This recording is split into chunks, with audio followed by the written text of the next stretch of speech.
Alright, this is a video on how to replace the alternator on a Chevy Trax 2017.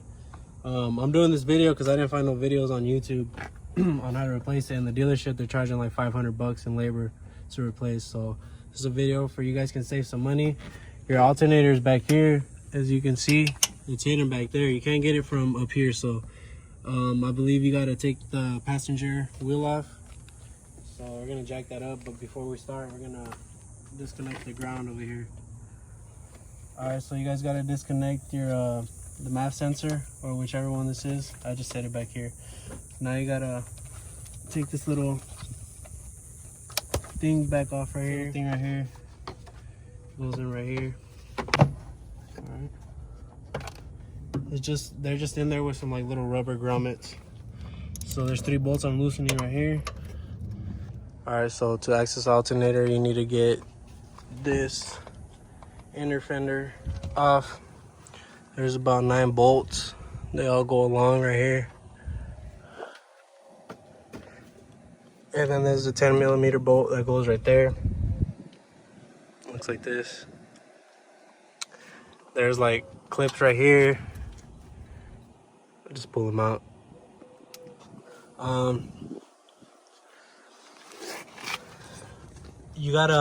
We're gonna replace the serpentine belt as well, so we loosened the bracket that's up there for the motor mount so we can get the bolt out of the belt.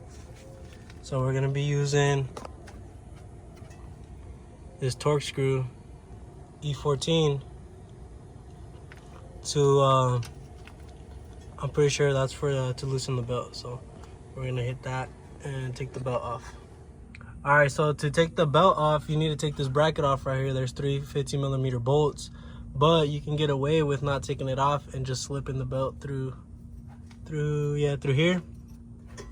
There's like a little gap right there. You just gotta flip the belt sideways. I might have to take it off when I'm gonna put the belt back on, maybe, or maybe I could just slip it in through there and not have to take this off. But yeah, you gotta, that's the pulley. Take put that torque screw in there, which is a E14. Take the belt off.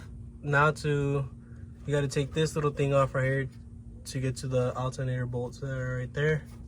Pretty sure there's 2 of them.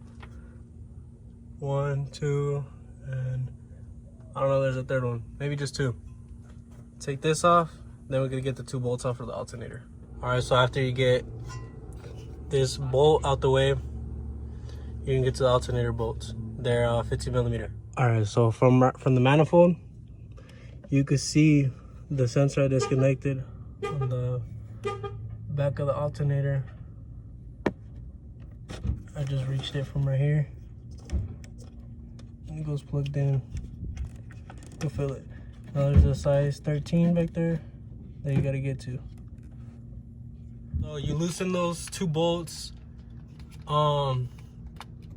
I took the sensor out before I took the alternator out. It's easy, but trying to get to that bolt without the alternator being like this, it's gonna be hard. So you just set it down right there. That's the bolt you need to take off for the ground, size 13.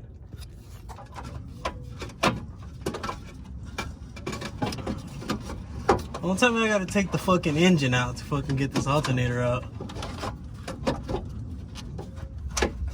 It's because there's a sensor right here. I don't want to break it.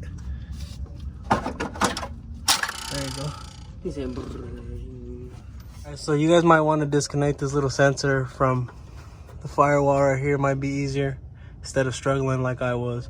Alright, so I couldn't get the belt in through this little spot right here. So I'm gonna have to take this bracket off, which is 3 15mm bolts. So I'll take those off and then I'll show you how I put the belt on. Anyways, the alternator's already in. 2 bolts. Plug in 2 sensors in the back from right here. Plug and play. You can tighten it from the top, however you feel it's comfortable with you. Take those bracket off and then I'll show you how to get the belt. So I didn't want to struggle and try to tighten this back out, get my ratchet out or whatever, blah blah blah. So just loosen those 2 bolts and you can get away with slipping in the belt. Slip it in. kind of hard to record with one hand and try to push this fucking belt in. But yeah, it goes like that. Put it in just like that. Boom. All right, so I didn't take all 3 bolts off. I just took these 2 off. I left that one in there. I was able to get the belt through, you know, right here. Now I gotta pull the pulley and get the belt around the compressor right now.